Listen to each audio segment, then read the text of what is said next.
नमो अरिहन्ताणं नमो सिद्धाणं नमो आयर्याणं नमो उवज्जायाणं नमो लोये सव्वसाहुणम्।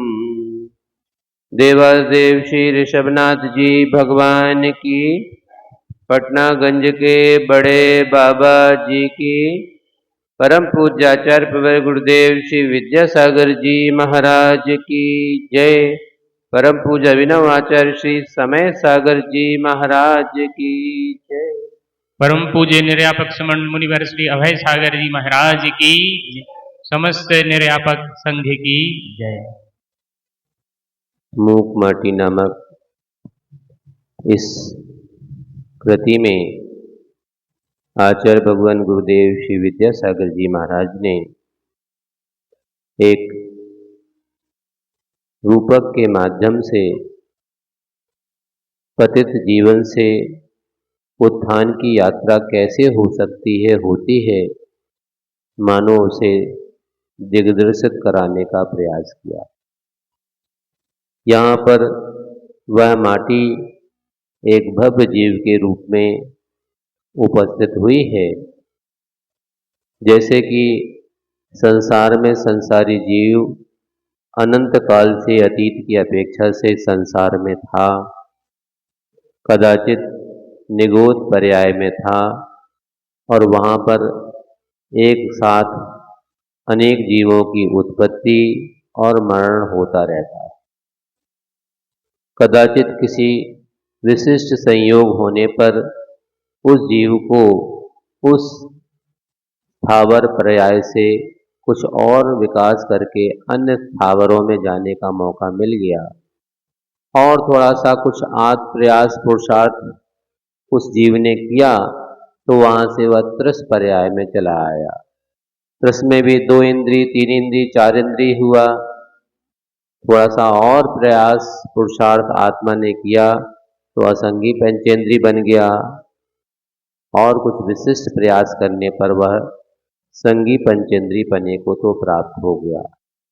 किंतु कभी नरक के पर्याय में रहा तो कभी तिर्यंच के पर्याय में, कभी मनुष्य हुआ तो कभी देव हुआ, मगर पंचेंद्री के विषयों के सेवन में ही उसने अपने जीवन का सर्वस्व समर्पित कर दिया। जिस प्रकार से नौन तेल लकड़ी के चक्कर में संसारी जीव मनुष्य के रूप में जन्म लेने के बावजूद भी उसी के फेर फार में ही लगा रहता है। पुरुष जहाँ दुकानदारी अथवा खेती आदि के काम में तत्पर रहते हैं, तो महिलाएं एक दिन पहले से कल का बनाने हैं, फिर नाश्ता में क्या बनाना है, भोजन में क्या बनाना है, दोपहरिया के लिए क्या तैयारी करनी है, अंतों की क्या व्यवस्था करनी है, उसके लिए सामग्री क्या है, कैसे है।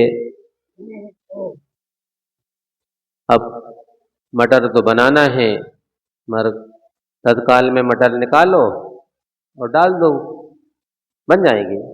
नहीं बनेंगे। तो क्या करना पड़ेगा? कुछ घंटे पहले 4 से 8 घंटे, जो वो आप समझदार हैं समझते हैं, उतने घंटे पहले उसको फुलाने के लिए डालना पड़ेगी, तब वो आपके काम आ पाएंगे। तो जैसे उसकी तैयारी करने में अगर थोड़ी सी भी चूक हो गई तो सब बना बनाया व्यवस्था फेल सी हो जाती है। ऐसे ही आत्मा ने इस मनुष्य पर्याय को तो प्राप्त कर ली, मगर उस पंचेंद्री के विषयों के सेवन में ही अपना जीवन को समर्पित कर दिया। पहले बाल्यपना था तो कुछ होश आवास स्वयं का ही नहीं था। बालक हैं, बस उनको तो खेलने के लिए समय चाहिए है, खेल कूद में ही मस्त हैं। पुराने जमाने के बालकों की बात कर रहे हैं, आज के बालक को तो मोबाइल मिल जाए बस, फिर उसको और कुछ नहीं चाहिए। और पहले खेलने के लिए कुछ हो तो ठीक है, नहीं भी मिले तो घर के बाहर कहीं धूरा हो, धूल ना भी हो तो रेता मिल जाए, तो रेत में ही अपना पाँव अपना हाथ फंसा करके रेत को थोप थोप करके मकान बढ़िया से बढ़िया डिजाइन वाला मकान बनाएगा। और वहाँ माँ ने आवाज लगाई, बेटा आ जाओ भोजन कर लो।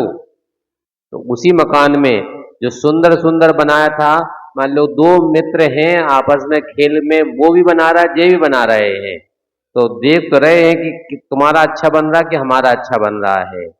और अच्छा भले ही बहुत सुंदर बनाया था, बालक के हिसाब से वो सुंदर था, और बना करके एक लात मारी और फोड़ फाड़ करके चला गया। माँ ने नहलाया था, धुलाया था, बढ़िया नए कपड़े पहनाए थे, मगर वहीं गए धूल में, रेत में, और भाई रेता जेब में और भर लिया। तो माँ सोचती कि भगवान कैसा है, हमने इतना बढ़िया मेहनत करके इसको तैयार करवाया और इसने अपने आप को। ऐसे ही एक बार सायगढ़ में चातुर्मास चल रहा था, दूर शौच क्रिया के लिए जाते थे, वहाँ विधान होना था, तो विधान की तैयारी में कमेटी वालों ने सोचा कि गांव के बाहर से एक हाथी वाला निकल रहा है, बात कर लें, अगर रुक जाए तो अपने विधान में शाम को जो आरती होती है, आरती की व्यवस्था हो जाएगी, और सौधर्मेंद्र को उसके घर से ला करके, कभी कुबेर को, कभी महायज्ञ नायक आदि को, एक एक दिन जो महापात्र हैं उनको उनके घर से ला करके सम्मान के साथ मंदिर तक, पूजन स्थल तक ले आएंगे। बात कर ली, तैयार भी हो गया। हम सोच जा रहे थे तो देखा कि उनका जो महावत है वो बाल्टियों से पानी ला ला करके, कहीं बोर था वहां से पानी ला ला करके उस हाथी को बैठाला था और उसको अच्छा नहा करके तैयार कर रहा था। लगभग फाइनल स्टेज नहाने का हो चुका था, हम शौच क्रिया के लिए चले गए। वहां से लौट करके आए तो महावत ने हमने देखा कि महावत ने उसको नहाने के बाद, जैसे आप बच्चों को तैयार करते ना, पाउडर लगाते हैं, क्रीम लगाते हैं, फिर गुरु, पहले गुरु बनाते हैं, फिर कालो बनाते हैं, क्या करते हैं?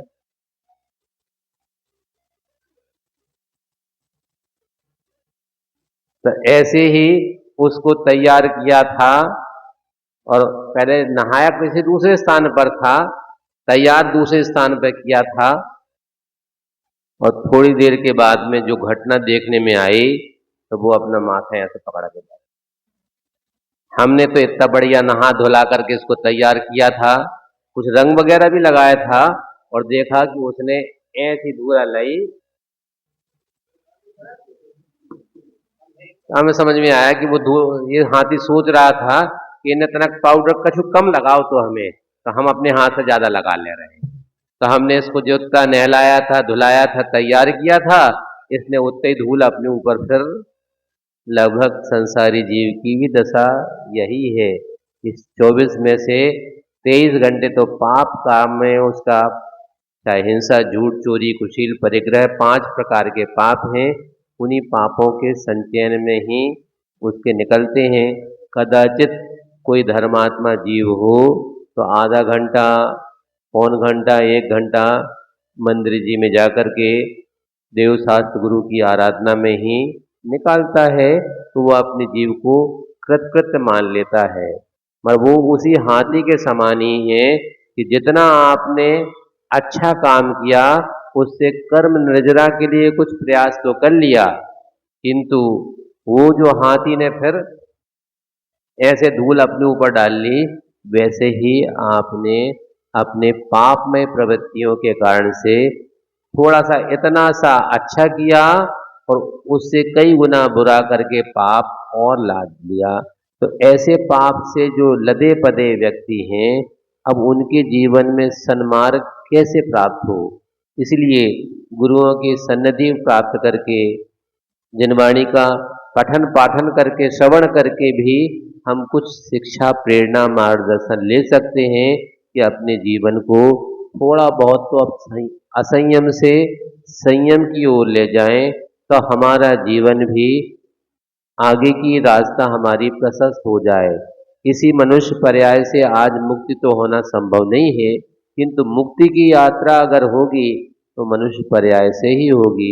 इसलिए कुछ असंयम को छोड़ करके संयमित जीवन अपना बनाएं, ऐसा प्रयास करें। उसी प्रकार से यहाँ माटी थी जो अनंत काल से उस खदान में ही मानो पड़ी पड़ी पछता रही थी कि हम कहाँ फंसे हैं।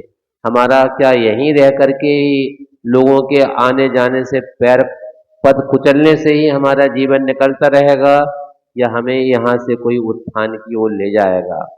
उसने अपनी वेदना अपनी माँ धरती से कही। धरती माता ने उसको कहा, बेटा शुभ लक्षण है, बस आगामी दिवस से ही तुम्हारा कल्याण प्रारंभ हो जाएगा। कैसे हो जाएगा? एक शिल्पी आएगा, कुंभकार जिसे कहा जाता है, वह तुम्हें उस खदान से निकालेगा। मगर देखो, किंतु परंतु चूंकि बट कुछ भी नहीं कहना, वो जो कुछ करेगा तुम्हारे हित के लिए ही करेगा, भले के लिए ही प्रयास करेगा। अब तुम सोचोगे ऐसो काय कर रहे हो, तो काम नहीं बनेगा। अपने आप को समर्पित कर देना, वो जैसा तुम्हारा रूप चाहेगा वैसा बनाएगा। तो अब वो कुंभकार पहुंचा है और उसने माटी को खोदा है। अब आपको तो आपके चलने मात्र से थोड़ा सा कांटा लग जाए, कांच फंस जाए, छोटी सी क्रांच भले ही हो कांच की, पर आपको उचका देगा। तो वह माटी जिसके ऊपर गैती का प्रहार हो रहा था, वह फिर भी चुपचाप सहन कर रही है।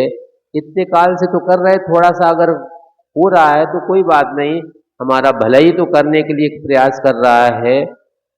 माटी खोदी गई, बोरी में भर करके गधे पर लाद करके उसके निज निवास आश्रम की जिसे उपासम आचार्य भगवान ने लिखा है, वहाँ लाई गई और बारीक ताल वाली चालनी से छानी गई। यहाँ तक का प्रसंग हो गया।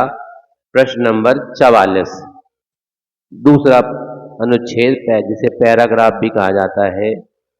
वह अपनी दयावती आंखों से नीचे उतरी निरी माटी का दरस करता है, भाव सहित हो।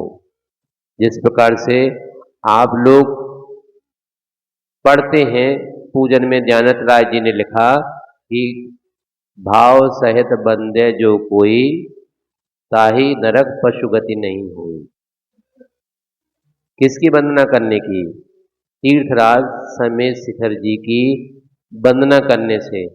महाराज डोली वाले और बाइक वाले तो रोज वंदना करते और दो बार 3 बार करते, मगर उनका लक्ष्य वंदना करने का दूर दूर तक नहीं होता है। वंदना करने वालों को कैसे ले जाएं, और फिर तुमसे किलकिल भी करना है।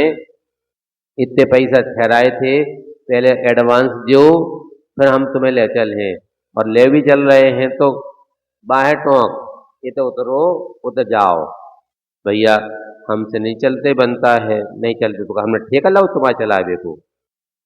हमारी तो इतनी शर्त थी कि हम टोंक के पास तक तुम्हें ले गए हैं। अब पार्श्वनाथ भगवान की टोंक है इतनी ऊपर, बहुत कृपा कर दो भैया, थोड़े पैसा और ले लियो, तरफ पास तक ले चलो, हो तरफ पास तक ले चलो, मगर अब ऊपर तक हम नहीं ले जाए हैं, ऊपर तो तुम्हें को जाना पड़ेगा। ऐसे जना मोक्ष में जाने के लिए कक्का हमें ले चलो संगे, पकड़ लो हमारी चिंगरिया पकड़ लो और हमें ले चलो। वहां तो जितने प्रकार के बंधन हैं वे सब बंधन से जब मुक्त होंगे, इसलिए श्री तत्वार सूत्र जी में सूत्र आता है, कृष्ण कर्म विप्र मोक्षो मोक्ष। सभी प्रकार के कर्मों से मोक्ष होना पड़ा। सभी प्रकार से मतलब पहले घातीय कर्म नष्ट हुए, बाद में अघातीय कर्म नष्ट हुए, तो ये कर्म है। मगर अभी इन कर्मों के उदय से होने वाले आत्मा में जो भाव है, उन भाव कर्मों का भी अभाव होना आवश्यक है। ठीक है महाराज, कर्म भी अभाव हो जाएं, भाव कर्म भी अभाव हो जाएं, मगर ये शरीर रूपी जो नो कर्म है, इस नो कर्म का भी अभाव होगा, तब सिद्धालय की ओर यात्रा हो पाएगी। क्यों? थोड़ा सा भी भार होगा तो वह भार सहन नहीं करेगा, आपको तब तक संसार में रोक करके ही रखेगा। इसलिए वह वहाँ की ऊर्ध्वगमन की यात्रा करना है तो भाव जितने आपके प्रशस्त होंगे, विशुद्ध होंगे, उतनी जल्दी आपकी संसार से मुक्ति हो सकती है। वही बात यहाँ कही कि अपनी दयावती आंखों से नीचे उतरी माटी का दरस करता है भाव सहित। क्यों चाहती है ये माटी कि हमारा कल्याण हो, इसलिए कल्याण वह चाहती है तो हम भी दया करते हैं, करुणा करते हैं और उसको छानने का काम चल रहा है। शुभ हाथों से खरी माटी का परस करता है चाव सहित हो। खरी माटी मतलब खारी वाली नहीं, कड़ी वाली जो माटी थी वह, जैसे खर भाग, पंख भाग, अब बहुल भाग होता ना, वैसा कड़ा कड़ा भाग है, ऐसी वह खरी माटी है। और शुभ हाथों से, उसका हाथ शुभ है, इसलिए उस कड़ेपन को भी वो गुलामियत में परिवर्तित करता है। भले ही कड़ा कड़ा है मगर उसका परस करता है, परस से तात्पर्य स्पर्श करता है चाव सहित। क्यों? हमारा शिल्प इस कड़ेपन के कारण से तो काम नहीं कर पाएगा, फिर क्या करना पड़ेगा?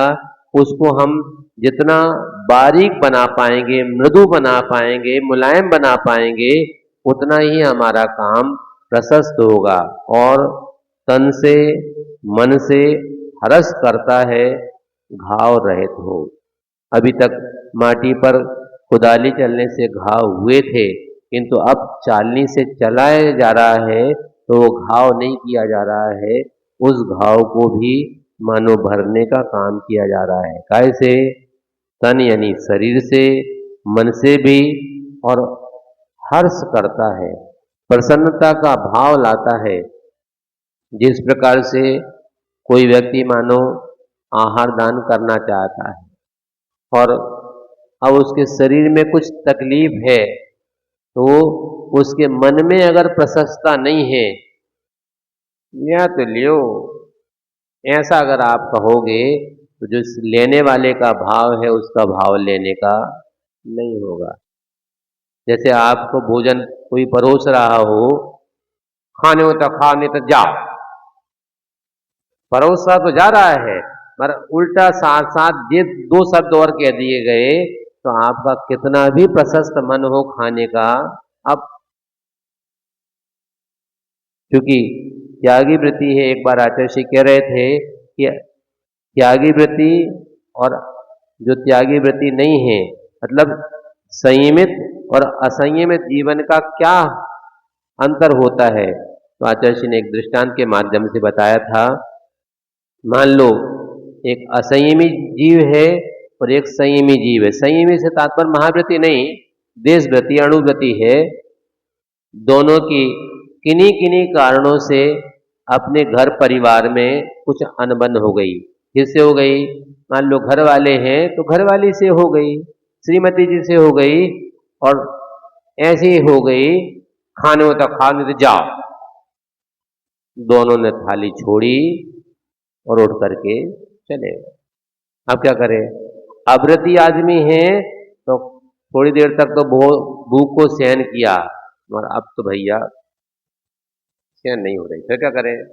चलो होटल चलते हैं, समोसा कचौड़ी पकौड़ी जो भी उपलब्ध है छक्कर के खाते हैं। यहाँ तो भाई रूखी सूखी रोटी मिलना थी, पैसा है जेब में, होटल में खा जाएंगे। मगर जो देशव्रति है, त्यागी वृत्ति है, वो तो होटल में खाना तो ठीक, होटल की पट्टी नहीं चढ़ाना उसको। अब श्रीमती जी पछता रही, काय खिलाने हमने ऐसे किया दई। अब फोन लगा रही, आ जाओ भोजन कर लो। आओ, पहले ऐसी के जा रहा, अब कह रहा आ जाओ, हम नहीं आ रहे। अरे आ जाओ, मान भी जाओ। थोड़ी सी प्रेम के दो शब्द कह दिए तो मन उनका प्रशस्त हो गया। भले ही प्रशस्त हो चाहे ना हो, क्योंकि भूख कब तक रहेगा, इसलिए चला जाएगा, भोजन घर में ही करेगा। अशुद्ध भोजन करने का त्याग है, इसलिए भोजन तो शुद्ध ही करेगा। भले ही परिणाम शुद्ध बनाने का प्रयास चल रहा है, इस तरफ से भी उस तरफ से भी, मगर वो असंयमी के समान होटल में जाकर के नहीं बैठ जाएगा, खाएगा तो प्रशस्त भोजन ही करेगा, इसलिए अंतर दोनों के भावों में होता है। इसलिए आचार्य भगवान का आहार अगर आप लोगों ने देखा हो तो वो भले ही जितने प्रकार के मीठा था वो सबका उनका त्याग था। तो नमक लेते होंगे? नहीं, नमक जिसे भोजन का राजा कहा जाता है, रसराज, उसका भी उनका त्याग था। फिर जितने प्रकार की हरी सब्जियां थीं उनका भी त्याग था। फिर दूध और दूध से बने विशिष्ट आइटम, उनका भी त्याग था। अब का रह गो भाई दाल, भाई कड़ी, भाई लचका, है कि नहीं? उसको भी आपको, अरे यार जाई, जैसे कुछ बच्चे हैं, मम्मी क्या बनाया? लौकी की सब्जी। अरे लौकी खाने की चीज है क्या? भाई गिलकी, भाई, तो वो खाने के पहले ही उसने मुंह ऐसा बना लिया जैसे कि आपने उसको मुंह में कहीं करेला भर दिए हो। आचार्य भगवान के आहार जिन्होंने देखा होगा, कितना प्रशस्त परिणाम पूर्वक मन की विशुद्धि ला करके, क्योंकि जो भोजन कर रहे हैं वह भीतर जाते हैं तो भीतर से कुछ रस सेक्रेशन होते हैं, अंतःस्रावी ग्रंथियां खुलती हैं। अगर आपके परिणाम प्रशस्त होंगे तो अलग प्रकार के निकलेंगे, और अगर परिणामों में थोड़ी सी भी न्यूनता हो गई तो फिर वो सेक्रेशन सही नहीं होगा। इसलिए तन से मन से हरस करता है घाव रहित हो, अनायास फिर वचन विलास होता है उसके मुख से। वचन निकलते, क्या निकलते हैं? द्विजता की यह परम दशा है और मृदा की यह चरम यशा है धन। जो मिट्टी को छाना गया था उसमें जो जितना भी कड़ापन था, कठोरपन था, वह सब छाननी से छान करके अलग कर दिया गया है, और जितना मुलायम मुलायम पना है वह सब छन करके नीचे नीचे आ गया, कड़ापन अलग हो गया। कई बार जैसे रेत वगैरह है छानी जाती है तो पहले एक बड़ा छन्ने से छानते हैं, तो जितने बड़े बड़े कंकड़ पत्थर हैं वो हट जाते हैं उसमें से। मगर अभी 0 नंबर का जो छन्ना है उसमें और छानो, क्यों? इसमें छपाई करना है। छपाई में जितनी भी वह कड़ापन होगा वो छपाई में व्यवधान करता है, इसलिए 0 नंबर की जब छन्ना से छनेगी तो वह बिल्कुल ऐसी मुलायम मुलायम लगेगी। ऐसे ही ऋजुता की, सरलता की यह परम दशा है और मृदुता की यह चरम यशा है।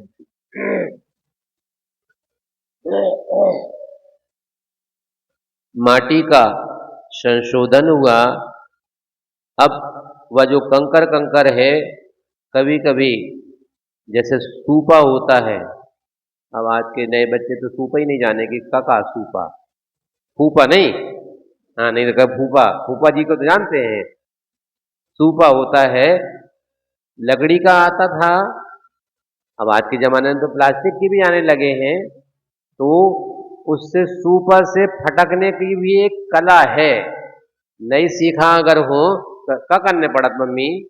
ये मैं तनक डाल लो धान, और ऐसे ऐसे तो करना है, बस ऐसे ऐसे तो करना है, ऐसे ऐसे करने से नहीं होगा। उसकी भी एक टेक्निक होती, पद्धति होती है।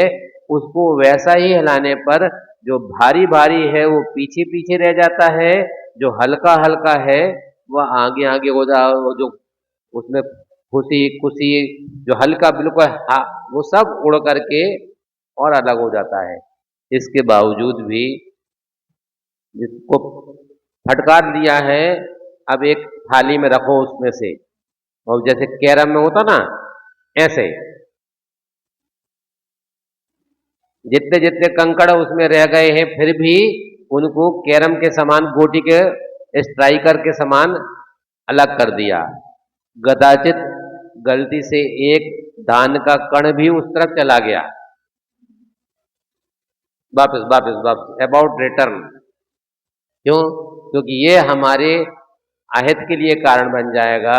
एक एक धान का कण महत्वपूर्ण है, मगर कंकड़ का एक छोटा सा टुकड़ा भी होगा तो आपके भोजन में कई बार ऐसा होता है कि जो मान लो साधु आहार में नमक लेते हैं, आपने अब नमक को चक चक करके डालते, क्या चखते तो नहीं है, फिर क्या करना है, पीस लिया है, कूट लिया है। जिनको प्राशुक करना है वो उसमें कुछ मसाला भी मिला लेते हैं, पर कभी कभी देखने में आता है कि क्या गड़बड़ी हो गई, एक तो कटोरा भर करके नमक पीस लो, अब जो तो दिन 2 दिन 4 दिन में भी पूर्ण न हो पाए। अंतर्मूर्त की मर्यादा है उसकी, और आपने क्योंकि नई सीखा बहुए हैं तो बाजार को मंगा कर खाने वाले हैं, उनको कोनो विवेक है, मगर जो विवेकशील है उतनी ही मात्रा में उसको पीस करके तैयार किया है, और उसकी अंतर्मूर्त से मर्यादा बढ़ जाए, इसलिए जैन समाज में एक नई पद्धति चलती है, क्या कि वो बुंदेलखंड में तो चलती चलती है, सबके यहाँ जिरोनिया नमक बनता है कि नहीं, क्योंकि वह मसाला उसमें मिल जाता है। मगर अब मसाला डाल करके आपने 6 महीना को बनाकर धर लो तो फिर वो बेकार हो गया। वह तो उतना ही मसाला मिलाएं जिसमें 4 घंटे 6 घंटे तक उसका प्रभाव बना रहे। ऐसा नमक आपने तैयार तो कर लिया जीरा मन, हमने कई बार ऐसा देखा कि जो मित्र मंडली के लोग रहते थे उनको अगर पूड़ी के साथ में खाने के लिए दे तो वो पूड़ी तो बाद में खाएंगे, पहले ऐसे धरते हैं, क्यों, तो उनके यहाँ तो वो सफेद नमक ही चलता है। ये जो जीरा मन है जैन समाज में ही विशेष रूप से चलता, भले ही अब तो बाजार में भी बिकता है विविध प्रकार के मसाला डाल करके, किंतु उसका प्रभाव स्वाद के लिए कुछ अलग होता है। उस प्रकार से वो नमक तो डाल दिया, अब जब वो दांत है तो दांत परीक्षण कर लेता है, क्या परीक्षण कर लेता है, क्या हो गया, ये ऐसे मुंह काय कर रहे हैं, अब वो किस किसा रहा है, किस किसाने को क्या कहते हैं, किसमिस, किसमिस डली में, किसमिस नहीं डली है, वो दाना जो रह गया है वह कठोरता का छोटा सा भी, कंकड़ का छोटा से छोटा पार्ट भी अगर रह गया है तो वह उसके लिए भोजन में अरुचिकर लगेगा, कितना भी सुस्वाद में आपने भोजन बनाया है सब मजाक किरकिरा हो गया, है कि नहीं। इसलिए माटी का संशोधन हुआ है, उसमें से जितना विजातीय तत्व थे जो माटी के लिए बाधक थे वो सब अलग कर दिया, और अब संशोधन के बाद माटी को संबोधन हुआ, क्या हुआ, परंतु इसके बीच में ही निष्कासित कंकरों में समुचित सा अनुभूत संक्रोधन हुआ, क्योंकि आपने मिट्टी को जो छाना था चालने से, छन करके कंकड़ कंकड़ अलग कर दिए, मिट्टी मिट्टी आपने अलग कर दिया है, जो कंकड़ थे उनमें थोड़ा थोड़ा सा संक्रोधन हुआ, मतलब क्रोध भाव उनमें भीतर पैदा हुआ। फिर भी तथापि संयत भाषा में शिल्पी से निवेदन करते हैं, कौन, कंकड़, क्या निवेदन करते हैं, वे कंकड़ कहते हैं कि हमारा वियोगीकरण मां माटी से किस कारण हो रहा है, अकारण ही, क्या कोई कारण है। इस पर तुरंत मृदु शब्दों में शिल्पी कहता है, क्योंकि वह कंकड़ कहते हैं हम अनादिकाल से अपनी माँ माटी के साथ में थे। देखो माँ ने कभी ऐसा नहीं सोचा कि एक लड़का तो हमारा कमाऊ पूत है और एक लड़का हमारा गमाऊ पूत है, तो जो लड़का अच्छो है जो लड़का बुरो है। माँ के लिए तो दोनों एक समान हैं, इसलिए माँ कभी भेदभाव नहीं करता है कि इसको कुछ ज़्यादा परोस दे उसको कुछ कम परोस दे। भले ही एक बार आचार्य कह रहे थे, बता रहे थे कि माँ का विवेक कैसा काम करता है कि जो योग्य है उसको योग्यता के अनुरूप सामग्री देते हैं, किंतु देखने वाले को शायद ऐसा प्रतीत हो जाए, उनको महसूस हो कि माँ कैसे भेदभाव कर रही है, क्यों, छोटा सा बालक है, नाती है, पोता है, वह अभी दूध पीता है, तो गाय का दूध भारी होता है कि हल्का होता है, हल्का होता है, पर उसको गाय का दूध भी नहीं पच रहा है, तो क्या करती है, उस गाय के दूध में थोड़ा सा ऊपर से पानी और मिला देती है, फिर बॉटल में रख करके बालक को पीने के लिए दे देते हैं। क्यों? वह थोड़ा सा सुपाच्य हो जाता है। आचार्य भगवान बताया करते थे कि किसी को दूध अगर पीने के लिए कहें, खासतौर से जो नई पीढ़ी के बच्चे हैं वो चाय तो पी लेंगे, कॉफी पी लेंगे, दूध से तो गंदी बदबू सी आती है, नाक सिकुड़ना पड़ता है। आचार्य भगवान कह रहे थे कि उस दूध को गुणवत्तापूर्ण बनाना है, भले ही थोड़ी सी इलायची मिला दो उसमें ताकि उसका थोड़ा सा स्वाद बदल जाएगा। इसके बावजूद भी किसी किसी को दूध पीने में वह ऐसा प्रतीत होता है कि थोड़ा सी वायु सी बनती है, तो क्या करें? तो दूध पीना बंद कर दें? नहीं, उसमें चाहे तो थोड़ा सा आधा दूध आधा पानी मिला दें, और फिर क्या करें? वो एक मेघ कैसे हो? पानी डालने से वो एक मेघ नहीं होता। हाँ, भैया जी कह रहे हैं 40 पढ़ो, 40 बार आचार्य जी कहा करते थे 40 बार उसको दूध को इस गिलास से इस गिलास में, इस गिलास से इस गिलास में, तब वह जो दूध और पानी था वह एक मेघ हो जाएगा, सुपाच्य हो जाएगा। जिसको दूध नहीं भी पचता है तो पचना प्रारंभ हो जाएगा। इसलिए वह जैसे दूध और पानी एक मेघ हो गए हैं, उसी प्रकार से यहाँ पर वह अभी तक तो मिट्टी और कंकड़ दोनों एक मेघ थे, अब मगर चालनी से अलग कर दिया गया। क्यों अलग कर दिया गया? यह कारण वो जानना चाहते हैं। कौन? जो थोड़े से क्रोधित हो गए थे, कंकड़, वो पूछ रहे हैं हमारा वियोगीकरण माँ माटी से किस कारण हो रहा है? अकारण ही हो रहा है या कोई कारण है? इस पर तुरंत मृदु शब्दों में शिल्पी कहता है। शब्द का भी प्रयोग बहुत सोच समझ करके करना चाहिए। आचार्य भगवान ये भी कहा करते थे कि पहले तोलो फिर बोलो, क्योंकि गोली अगर किसी को लग गई हो धोखे से, गलती से, तो उसका घाव बाद में कालांतर में भर सकता है, मगर गोली का घाव अगर किसी को हो गया है तो वो जन्म जन्मांतर भव भवांतर तक भी आपके परिणामों को दूषित करके रख सकता है। इसलिए वह कठोर शब्दों के स्थान पर मृदु शब्दों का प्रयोग करके शिल्पी यानी कुंभकार कहता है, मृदु माटी से लघु जाति से मेरा यह शिल्प निखरता है, और खर काठी से गुरु जाति से सो अविलंब बिखरता है। शब्दों का प्रास्तव है, एक जगह मृदु है, दूसरी जगह खर है, माटी दोनों में है, किंतु दोनों माटियों में जमीन आसमान का अंतर है। एक मृदु हो गया है, मुलायम मुलायम हो गया, छान छान करके वह जो बची है माटी वह लघु हो गई है, हल्की हो गई है, उससे मेरा शिल्प निखरता है, निखार आता है। और अगर खर काटी हो, कड़ा कड़ा वो मिट्टी बनी रहे, तो फिर उससे मेरा शिल्प, क्योंकि वह गुरु है, भारी है, उससे वह अविलंब बिखरता है।